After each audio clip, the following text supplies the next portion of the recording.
మహాత్ముల బోధలు మనల్ని శోధించటానికి, స్వరూపాన్ని తెలుసుకోవడానికి అర్థం వంటివి. విచారక్షమైన హృదయంతో, వివేకపూర్వకమైన బుద్ధితో మహాత్ముల బోధల్ని మనం శ్రవణం చేయాలంటే ఓపెన్ మైండ్ తో శ్రవణం చేయాలి.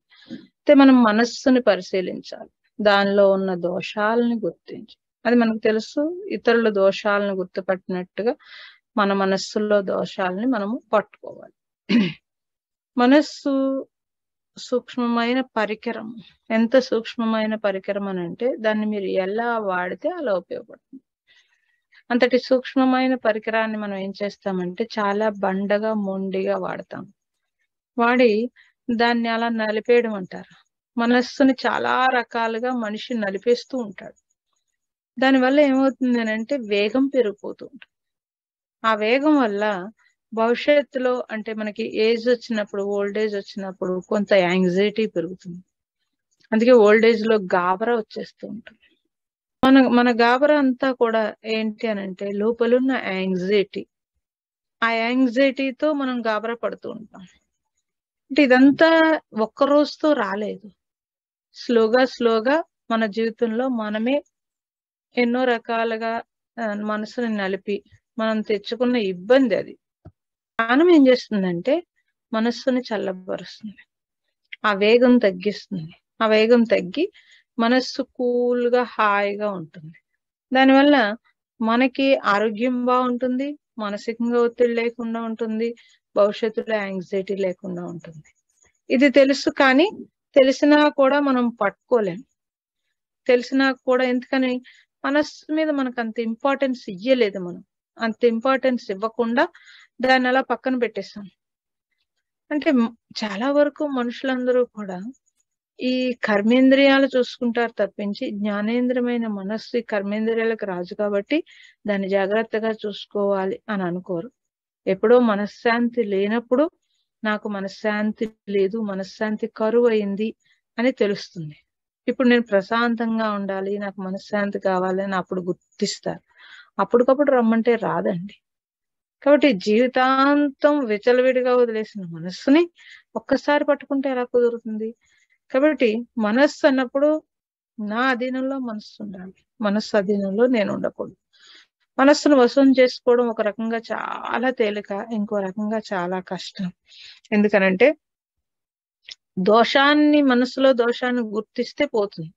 నువ్వు గుర్తించకుండా దాంతో కలిసిపోయి మమేకమైపోయి దాన్ని అలా పట్టుకు తిరుగుతుంటే కనుక కష్టంగా ఉంటుంది.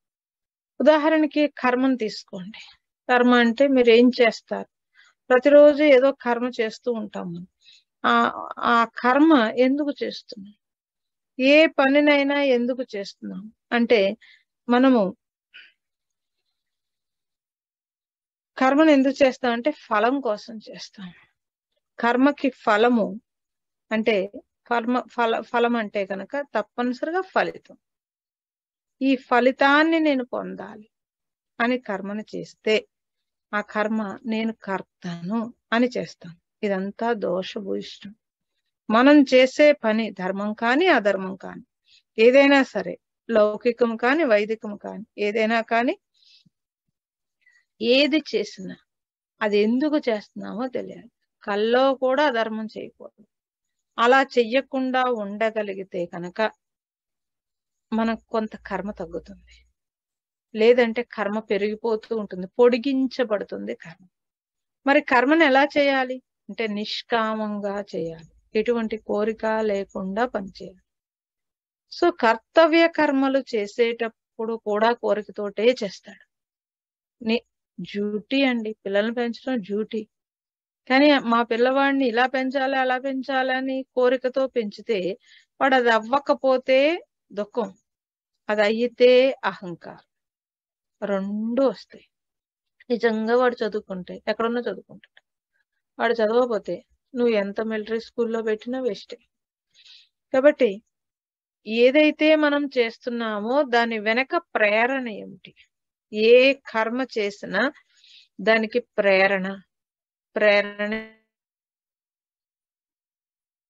ద్వారా నేను ఈ కర్మని చేస్తాను అనే ప్రేరణ ఉంటుంది. కానీ ఆ కోరిక కనిపించదు మనకి. పుట్టినే జస్ట్ చేస్తున్నాను అనిపిస్తుంది కానీ, ఆ కోరిక నాకు కనిపించకుండానే నేను అదే ఆ కోరికే నన్ను తరుముతూ ఉంటుంది. దాని ద్వారానే కర్మ చేస్తాడు. ఇంకా ప్రేరణ ఏంటండి? ధనమునందలి కామన. ఏ పని చేసినా దాన్ని నాకు లాభం ఏంటి? ఈ లాభం ఉంది చూసారా? అది లోభం. లోపల లోపలున్న లోభమే లాభం రూపంలో మనకొస్తూ ఉంటుంది. కాబట్టి నేను ఈ పని చేయాలి అనంటే నాకేం కలిసొస్తుంది? అని లేకుండా ఒక్కళ్ళు కూడా పని చేయరు. ఏవండీ కలిసొస్తుందనకపోతే మరి పనెందుకండి అన్నారనుకోండి. అన్నీ కలిసొచ్చే పనులే. ప్రతిదీ ఆఖరికి దేవుడికి దండం పెట్టుకున్నా మళ్ళీ ఏదో ఒకటి కొసరైనా ఆయన్ని అడగకుండా అక్కడి నుంచి గుళ్ళోంచి రాడు బయటికి.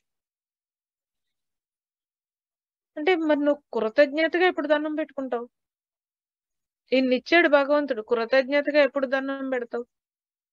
అన్నీ కలిసొచ్చే దన్నాలు పెడితే, మరి కృతజ్ఞతా దానం ఎప్పుడు పెడతారండి? అలాంటి విషయాలు అడగకూడదండి. కృతజ్ఞతా దన్నం ఏంటి? కలిసొచ్చే దన్నాలే ఉన్నాయి. నాకదియ్యో, నాకిదియ్యో అని అడుక్కుంటూ ఉండడమే తెలుసు. రామతీర్థుడు చెప్తాడు, భగవంతుడి దగ్గరికి రాజులా వెళ్ళమని చెప్తాడు. రాజు ఇచ్చేవాడు కానీ తీసుకునేవాడు కాదు. అన్నీ ఇచ్చుకుంటూ పోతూ ఉంటాడు. సో, భగవంతుడి దగ్గరికి కూడా అలా వెళ్ళాలి. భగవంతుడి దగ్గరికి వెళ్ళినప్పుడు నాకది ఇదే కాదు. నేనేమి సేవ చేయగలుగుతాను నీకు? అని మనము ఒక్కసారైనా ఆలోచించకుండా, ఒక్కసారైనా అనకుండా, ఒక్కసారైనా అలా లేకుండా మన జీవితం వెళ్ళిపోతూ ఉంటుంది. ఏమి ఇయ్యగలుగుతాను నీకు? అనే క్వెషన్ ఎప్పుడైనా వచ్చిందా? అలాంటి క్వెషన్ వస్తే మనకు ఆలోచన వస్తుంది. భగవంతుడికి నేనేం చేయగలుగుతాను? అనే ఆలోచన వస్తుంది. నాకేమిస్తావు అనే కంటే నేనేమి ఇయ్యగలుగుతాను? ఇది మనం తెలుసుకోవాల్సిన విషయం. కాబట్టి ఈ ప్రేరణ అంతా కామన. ప్రతి ప్రేరణ వెనక నా లోభం ఉంది. అంటే నా కామన అంటే ఏముందండి? వెలితి.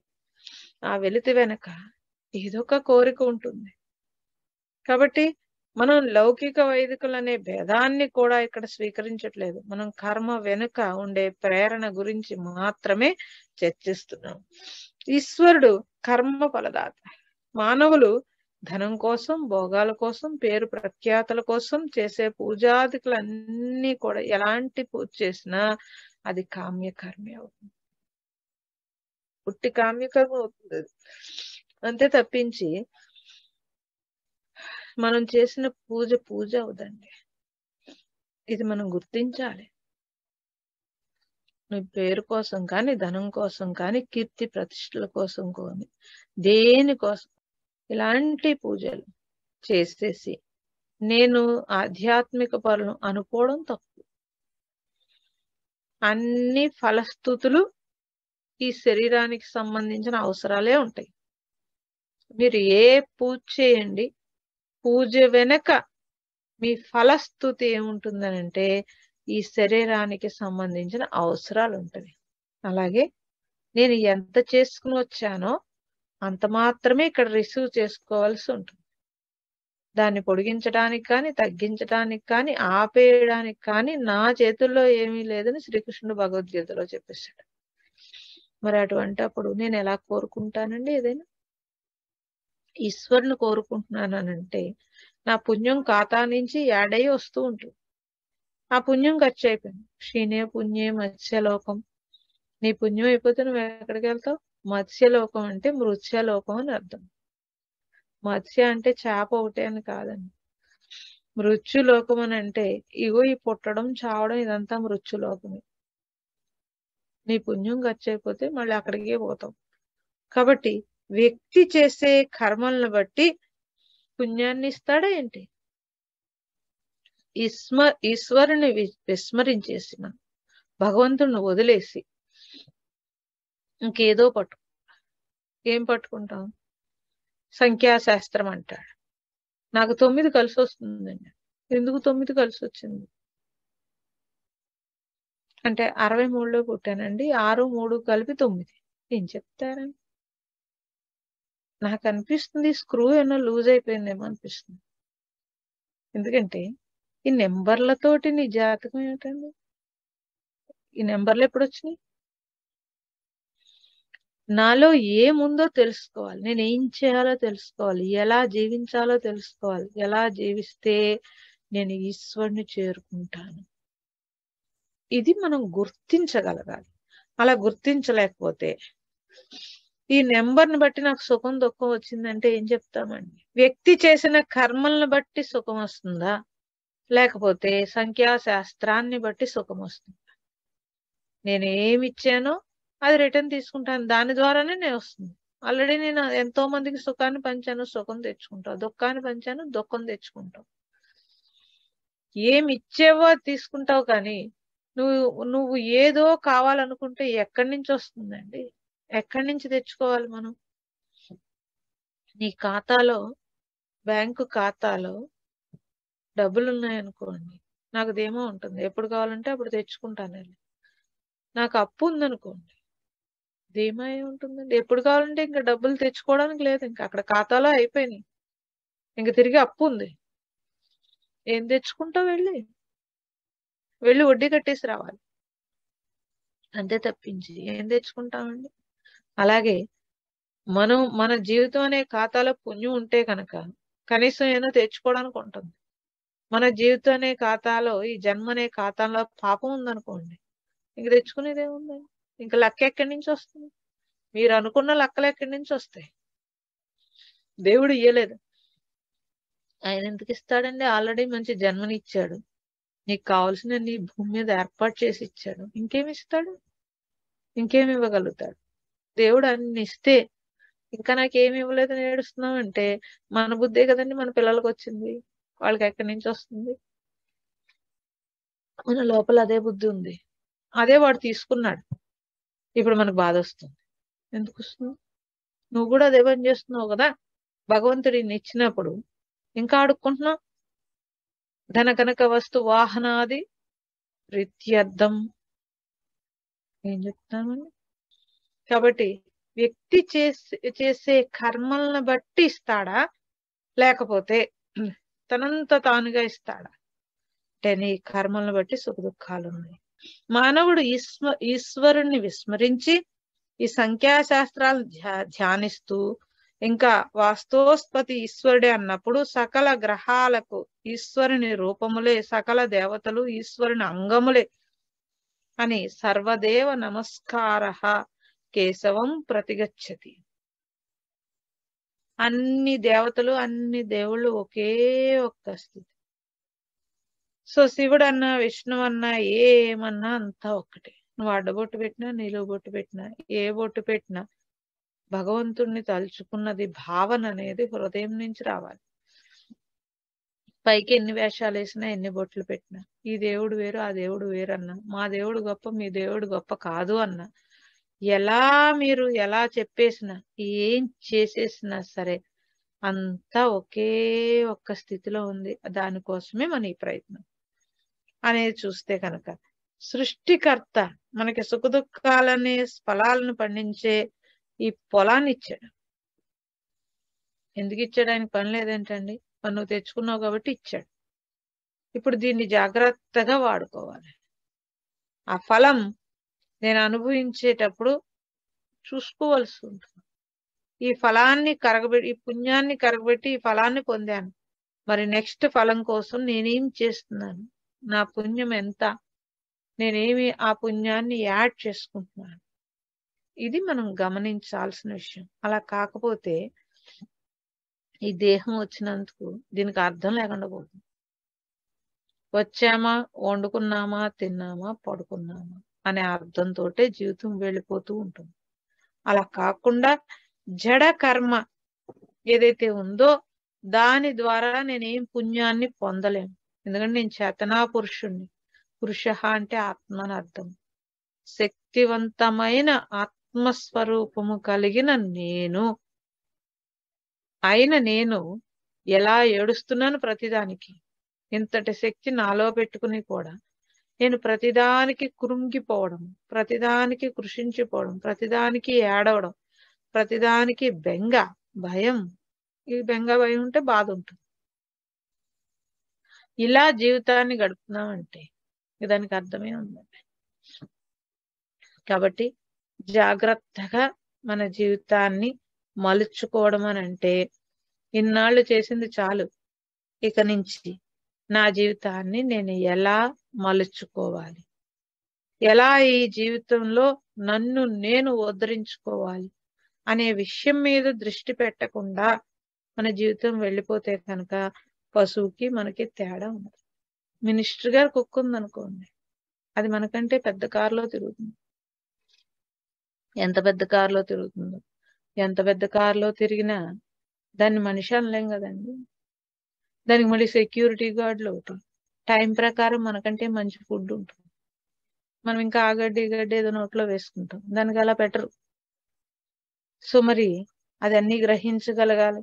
మినిస్టర్ గారికి ఏ లెవెల్ ఉందో ఆ లెవెల్ ఉంటుంది.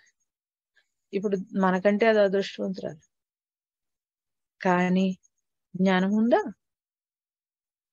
నేను మినిస్టర్ కారులో తిరుగుతున్నానని ఏమన్నా తెలుస్తుందండి దానికి? ఇది బెంజ్ కార్ అని ఏమన్నా తెలుస్తుందా? నాకు ఎంత సెక్యూరిటీ గార్డులు ఉన్నారని తెలుస్తుందా? అది నా స్వేచ్ఛకు పోగొట్టేశారా బాబోయ్ అని ఏడుస్తూ ఉంటుంది, మొర్రమంటుంది, మనకు అర్థం కాదు.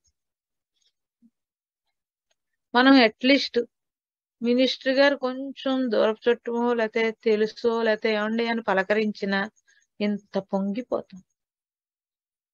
ఇంత పొంగిపోయి సెల్ఫీలు తీసుకుని ఊరందరికీ చూపించుకుని, వాడు మాజీ అయిపోయినా సరే మనం చూపించుకోదు. అంటే హ్యాపీనెస్ ను పొందగలుగుతున్నాం, అది అక్కడే ఉన్నా పొందలేకపోతుంది. ఏమిటండి తేడా దానికి మనకి అంటే? జ్ఞానం ఒక్కటే తేడా. అంతటి జ్ఞానాన్ని పొంది ఇంత భయము బెంగ ఏంటో ఎవరికి అర్థం కాని విషయం. ప్రతి చిన్నదానికి ఏడ్చేయడం, ప్రతి చిన్నదానికి కృంగిపోయి మనం మళ్ళీ 2 పిల్లల్ని పెంచుతాం. ఎలా పెంచుతారండి? నా బుద్ధులే ఎలాగో వస్తాయి. సో పెంచేటప్పుడు కూడా నా భయము నా బెంగతోటే పెంచుతాడు.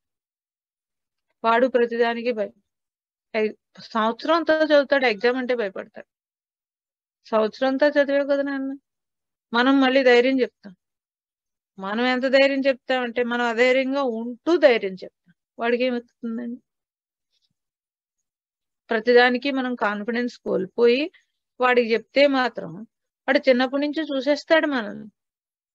ప్రతి చిన్న విషయానికి అమ్మ ఏడుస్తూ ఉంటుందని వాడికి అర్థమైపోతుంది, భయపడుతూ దన్నాలు పెడుతుందని వాడికి అర్థమైపోతుంది. వాడు కూడా సేమ్ అదే నేర్చుకుంటాడు. సో ఇలా ఉండకూడదండి.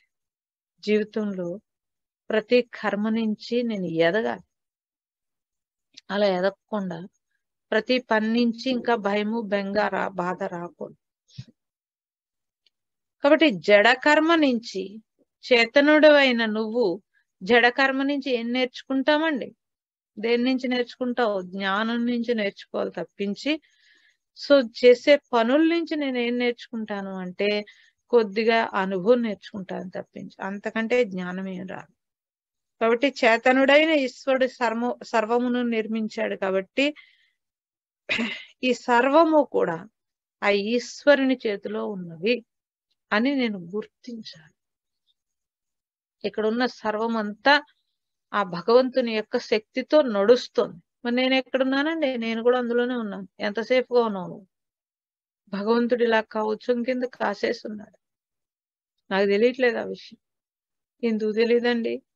ఎక్కడ కూర్చున్నారో అక్కడ ఏదైనా బాధ వస్తే ఈశ్వర అనుకుంటారు మీరందరూ, ఇమీడియట్లీ కాపాడబడతారు, కానీ గుర్తించరు అంతే. అప్పుడు ఓహో అంటారు, మళ్ళీ మామూలే, రొటీన్. కాబట్టి కర్మ ఫలదాతగా ఈశ్వరుని మనం చూస్తే కనుక మనం కర్మలను కర్మ ఫలదాతకి సమర్పించాలి. ఎలాగా? కర్మణా ప్రాప్యతే ఫలం. కర్మ జడమైతే, కర్మ క్షణికమైతే నేను దాన్ని పట్టుకుని వెళ్ళాడుతున్నాను. అలా కాదండి. ఆ కర్మకి ఈశ్వరుడు కర్త అయినప్పుడు నాకెందుకండి, నేను సుఖంగా ఉండొచ్చు. ఈ బిడ్డలు ఎవరి బిడ్డలు అన్నారు అనుకోండి, నా వాళ్ళే అన్నారు అనుకోండి, మీరు మొయ్యాల్సి ఉంటుంది. ఈ బిడ్డలు ఎవరి బిడ్డలు అంటే భగవంతుని బిడ్డలు అన్నారు, భగవంతుడు చూసుకుంటాడు. భలేవారండి భగవంతుడు చూసుకుంటాడంటే మరి ఎవరు అన్నం పెడతారు? నేను కదా పెడుతున్నానంటే, నువ్వు అన్నం పెట్టేది. ఈ భూమి నుంచి గింజలు వస్తున్నాయి కాబట్టి, ఈ పాత్ర అంతా భూమి నుంచి ఏదో ఐరన్ తీసుకొచ్చి తయారు చేశారు కాబట్టి, అలాగే అగ్ని కూడా భగవంతుడు ఇచ్చాడు కాబట్టి, అన్ని రెడీమేడ్ ఉంటే నువ్వు ఈ పాత్ర ఇక్కడి నుంచి ఇక్కడ పెడుతున్నావు. పెట్టి నేను చేశానంట, ఎంత అన్యాయం అండి. కాబట్టి ఆ కర్మను అలా నెత్తి మీద మోసుకోకూడదు. నేను అని నువ్వు నెత్తి మీద మోసుకుంటే అదంతా నీకు చుట్టుకుంటూ ఉంటుంది. ఎలాగా? బంధమై. మళ్ళీ ఈ బంధము ఎప్పట్లో వదలదు. దాన్ని మళ్ళీ నేనే వదిలించుకోవాలి. ఎలాగా? జ్ఞానంతో వదిలించుకోవాలి.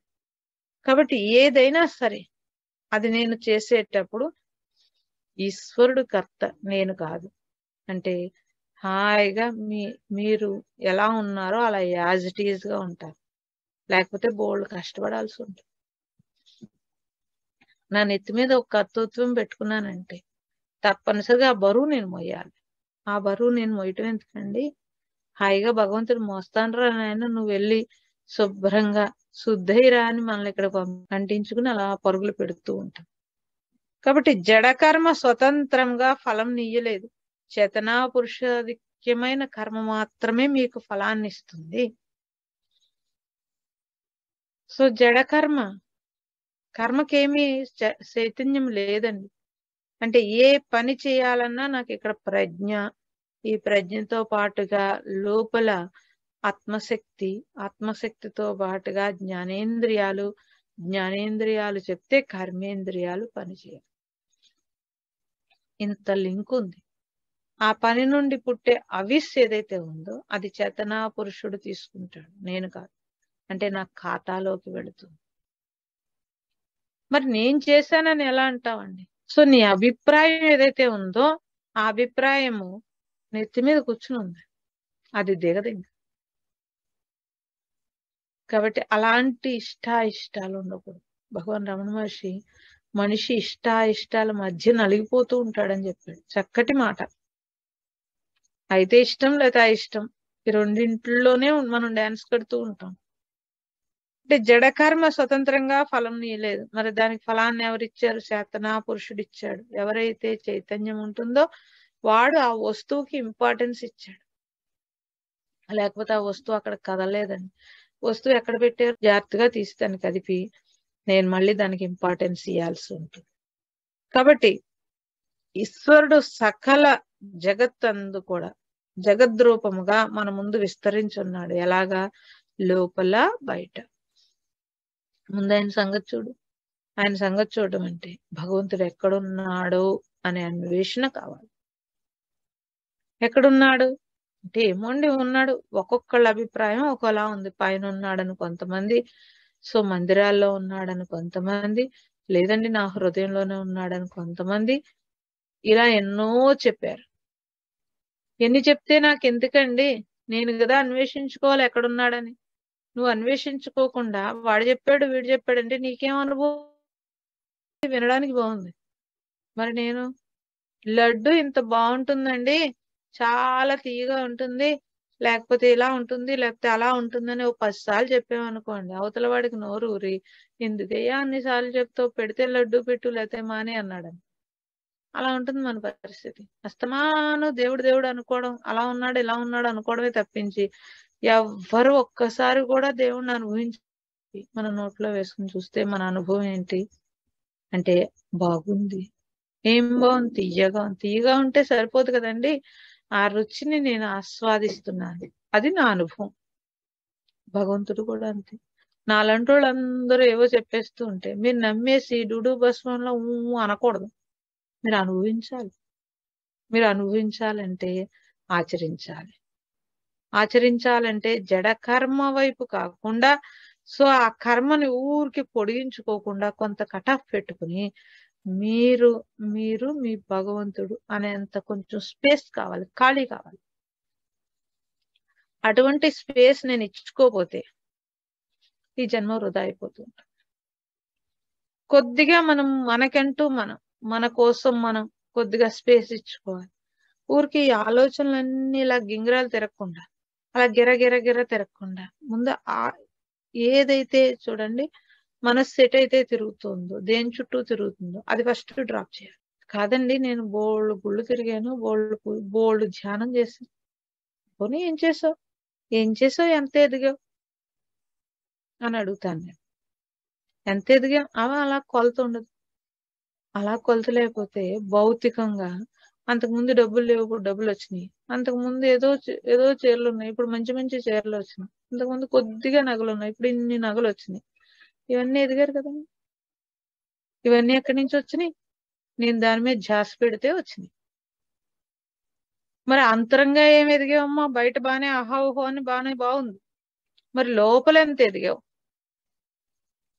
లోపల ఎంత ఎదిగావో కళ్ళు మూసుకుంటే తెలుస్తుంది. కళ్ళు మూసుకుంటే శాంతి కాకుండా మనస్సు ఏదో తీసుకొచ్చింది అనుకోండి, నువ్వు లోపల ఎదగలేదు. సో ఎక్కడైతే భయం ఉందో అక్కడ ప్రెజర్ ఉంటుంది. ఆ ప్రెజర్ రోగాన్ని తీసుకొస్తుంది. ఈ బీపీలు, ఈ షుగర్లు అన్ని ఆ ప్రెజర్ నుంచే పుట్టుకొచ్చింది. పుట్టుకు రాలేదండి. ఇవన్నీ అక్కడి నుంచే వస్తాయి. అసలు రాకుండా చూసుకోవాలి. వచ్చిన తర్వాత దాన్ని ఎలా పెరగకుండా చూసుకోవాలి. ఇదేమి లేదు. ఇంకా ఎంత నెగ్లిజెన్సీ అంటే భయం లేదు, ప్రాణం మీద భయం లేదు. ఈ వస్తువు పోతుందని భయం, ఈ డబ్బులు పోతాయని భయమే తప్పించి, అరే నువ్వు ఉంటేనే ఇవన్నీ ఉన్నాయి, మరి నేను ఉంటేనే ఇవన్నీ ఉన్నాయి అన్నప్పుడు నేను జాగ్రత్తగా ఉండాలి కదండి. కాబట్టి ఇదంతా అజ్ఞానం అంట.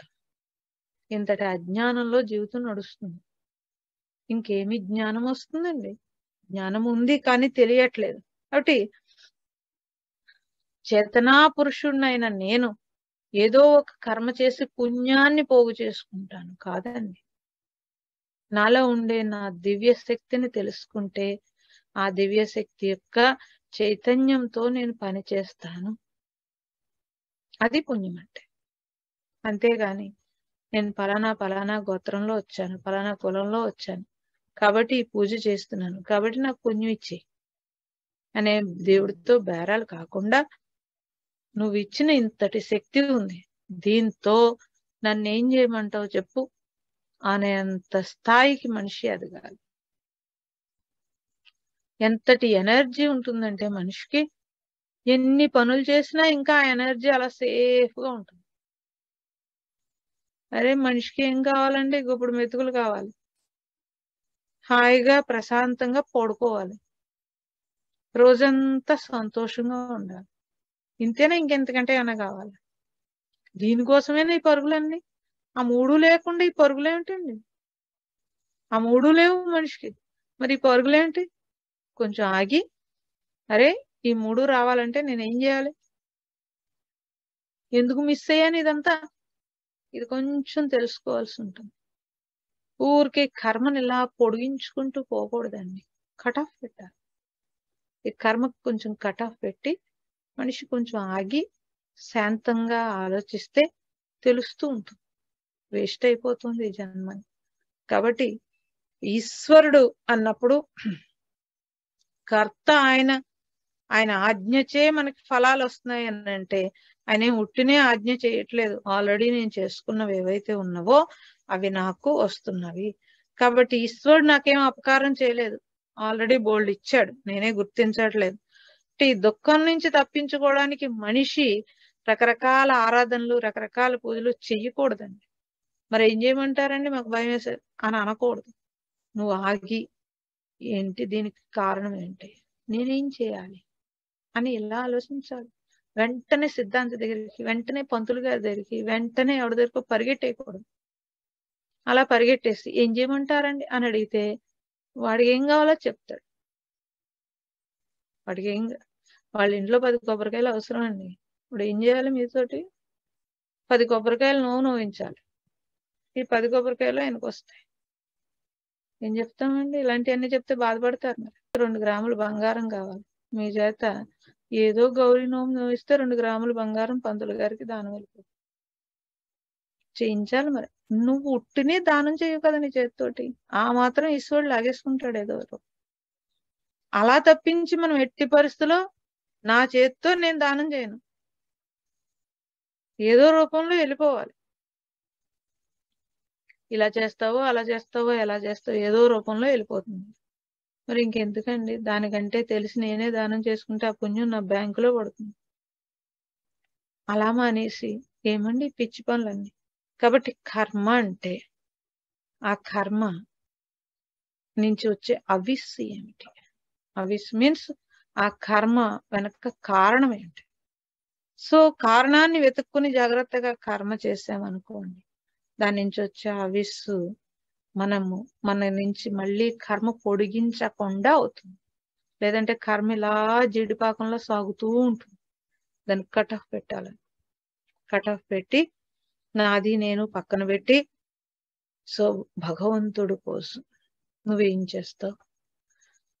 ఇంటిలో నేనున్నాను అనుకుంటున్నాను, ఆ ఇల్లు ఇలా నెత్తిమీ పెట్టుకుని తిరుగుతున్నాను. అలా తిరుగుతూ ఉంటారు. అలా మోయకూడదు. దాన్ని దించేసి కొంచెం ఆ ఇంట్లో హాయిగా ఉండి మిగతా టైం అంతా నా జన్మ కారణమైనది ఏంటి అని కొంచెం అన్వేషించాలి. అలా అన్వేషించుకోవాలి. సుఖం ఈశ్వరుడు ప్రసాదమైనప్పుడు దుఃఖం కూడా ఈశ్వరుని ప్రసాదమే కదా, మరి ఎందుకు నువ్వు గుర్తించట్లేదు? ఒకసారి విచారణ చేయాల్సి ఉంటుంది. ఈ దుఃఖ కారణం ఏమిటి? దుఃఖ కారణం తప్పనిసరిగా నా అజ్ఞానమే ఉంటుంది. ఇంకా అందుకంటే ఏముంటుందండి? లేకపోతే నా కోరిక ఉంటుంది. ఇది మనం గుర్తించాలి. గుర్తిస్తే దేవుడి ప్రసాదం ఎలా అయితే రుచిగా ఉన్నా లేకపోయినా ఎలా అయితే స్వీకరిస్తామో, ప్రతి దుఃఖము కూడా మనం కూడా ఆహ్వానించి చక్కగా తీసుకుంటాం. ఓకే ఈశ్వర, ఇది ఇచ్చావా, సంతోషం, ఇది నీ ప్రసాదం. అది ఎలా ప్రసాదమో ఇది కూడా నా ప్రసాదం, చక్కగా తీసుకుంటాం. ఇంకా బెంగలేదు, నాకు అది ఉంది, నాకు ఇది లేదు, లేకపోతే మా వాడికి అది లేదు, ఇది లేదు, ఈ బెంగలేదు. ఎవడెవడు ప్రారంధానుసారం వాడు పోతూ ఉంటాడు. మరి నువ్వేం చేస్తావు? నీకేదైనా వాళ్ళు ఏదైనా బాధపడుతుంటే నేను ఏదైనా సహాయం చేయగలిగితే చేస్తాను, లేదంటే నోరు మూసుకుని ఊరుకుంటాను. లేదా ఈశ్వరుడికి ఒక నమస్కారం ప్రార్థిస్తాను. ఇలా ఉండాలి. ఆత్మగా నువ్వు ఉండి నాకు బాధ అంటే ఏం చెప్తామండి? అభయము ఈశ్వరుడు అయి ఉండి ఆత్మగా నువ్వు ఉండి ఇంకా బాధ అంటే ఏం చెప్తామండి? మనిషికి చెప్తే తగ్గుతుందా? జోగి జోగి రాసుకుంటే బూడిద రాలినట్టుగా నీకులాంటి వాడే వాడు కూడా. కాసేపు నువ్వేదో నీ నుంచి ఏమైనా కావాలంటే అయ్యో పాపం అని ఊరట చెందడం, ఆ తర్వాత నువ్వు వెనక్కి వెళ్ళగానే ఏం చెప్తుందండి ఎవడు అని ఏదో చెప్పడం. నీకు బాధ వచ్చింది, చక్కగా గదిలో తలుపేసుకుని ఈశ్వర నువ్వు చూడు అని ఆయనతో చెప్పుకో కావాలంటే. ఓకే, ఈ కర్మని అనుభవించే బలాన్ని ప్రసాదించు. నేను తెలుసో తెలియక ఏదో తప్పు చేశాను, ఆ బాధను ఇప్పుడు అనుభవిస్తున్నాను, దీన్ని నాకు శక్తిని, నాకు బలాన్ని ప్రసాదించు అని దండం పెట్టుకోవచ్చు. అంతేకాని దీన్ని తీసేయడానికి ఏమి రెమెడీ ఉందండి అని పరుగులు పెట్టకూడదు. అలాంటి పరుగులు ఉండకూడదు. కాబట్టి ఏదైనా నీ ప్రసాదమే అన్నప్పుడు, మరి సంతానానికి బాధ వచ్చింది, వస్తుంది. మరి వాళ్ళు చేసిన ప్రారంధం, మనం చేసిన ప్రారంధం రెండూ కలిసి వచ్చినాయి. అదైనా ప్రసాదం, ఇదైనా ప్రసాదమే తీసుకుంటాను, సంతోషం. అలా తీసుకోవాలి. కాబట్టి ఈ కామ్యకర్మలన్నీ కూడా ఈశ్వర ప్రసాదాలు. కోరికలతో కూడుకున్నవన్నీ కూడా ఈశ్వర ప్రసాదమే. కాబట్టి నేను ఏ కోరిక కోరుకోను. ఎందుకంటే నీ కోరిక అది కూడా తీసేస్తే ఇంకా మిగిలింది ఏంటండి? యథాతథంగా ఆ పరమాత్మ మిగులుతాడు. అన్ని తీసేసుకుంటూ వస్తే ఇంకా ఉన్నది భగవంతుడు, నేను. అంటే నా ఆలోచనలో ఇంక ఈ కర్మలన్నీ తొలగించుకుంటూ పోతున్నాను అనుకోండి, ఇంకేముంటుందండి? భగవంతుడు. నేను భగవంతుడికి ఎలా ఉపయోగపడగలుగుతాను? ఎంత అదృష్టం! ఇలాంటి ఆలోచన రావాలి. నేను ఎలా నాకు ఇన్ని ఇచ్చాడు భగవంతుడు, కాలు చెయ్యి అన్ని ఇచ్చాడు. చిన్నప్పటి నుంచి ప్రతి హృదయంలోనూ దూరి నాకేం కావాలో చూశాడు. ఇప్పుడు మరి నేనేం చేయాలి తిరిగి? ఎంతసేపు అలాంటి ఆలోచన రాకుండా ఆపేసుకుంటారు మనుషులు. కాబట్టి ఈశ్వరుడు మాత్రమే ఉన్నాడు, పరమాత్మ మాత్రమే ఉన్నాడు. అదే పరమేశ్వరుడు, అదే పరమ పదం. అటువంటి పరబ్రహ్మ అయిన భగవంతుడు ఉండగా నాకు భయం ఏంటండి, బెంగ ఏంటి, మనస్సులో ఏ కామనలు లేకపోతే ఈశ్వరుని హృదయంలో వెల్లివిరుస్తూ ఉంటాడు. ముందు ఈ కామనలన్నీ కట్ చేసేస్తే నాలోనే ఉన్న దైవము నాకు తెలియబడుతుంది, లేకపోతే తెలియబడు. అప్పుడు పూర్ణుడవుతాడు. లేకపోతే అంతవరకు కూడా కామన పుట్టిందంటే అసంపూర్ణము, అసంపూర్ణంగా ఉంటాడు. ఎప్పుడైతే పూర్ణుడయ్యాడో అప్పుడు అచ్యుతుడవుతాడు. ఆ అచ్యుతుడు అంటే స్వరూప చ్యుతి, అంటే ఆ స్వరూప చ్యుతి లేకుండా కా కామన లేకుండా నేను ఉంటేనే స్వరూప స్థితిలో ఉంటాడు. అంటే దేవుడు అన్నప్పుడు, అమృతుడు అన్నప్పుడు మనిషి స్వరూపం కూడా దైవత్వమే కాబట్టి నేను కూడా అమృతుడిని, మృతుడిని కాదు, నేను అమృతుడిని. అలా తెలుసుకుంటే మనిషి కూడా అచ్యుతుడే అవుతాడు. అలాంటి అచ్యుతుడినైన నేను ఈ అవిద్య చేత లేకపోతే కామనల చేత నేను కర్మ క్రమంలో బందీ అయ్యుతున్నాను.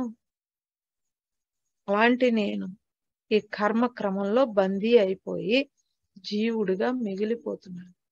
ఈ విషయం తెలుసుకుంటే నేను జీవుణ్ణి కాదు, పరబ్రహ్మ స్వరూపము నేను అని తెలిస్తే, నాలో ఉండే దైవత్వము నన్ను నడుపుతోంది అని తెలిస్తే కనుక నేను ఏది బందీ అవ్వకుండా ఉండగలుగుతాను. ప్రతి కర్మలో ఇరుక్కుని బందీ అవ్వకుండా జాగ్రత్తగా నా నా జీవభావం నుంచి నేను జాగ్రత్తగా బయటపడితే ఉండే పరబ్రహ్మ స్వరూపమైన నేను అని తెలుసుకుంటే కనుక సంపూర్ణముగా ఈ లైఫ్ ఉంటుంది. దాన్నే పూర్ణము అని అన్నమాట.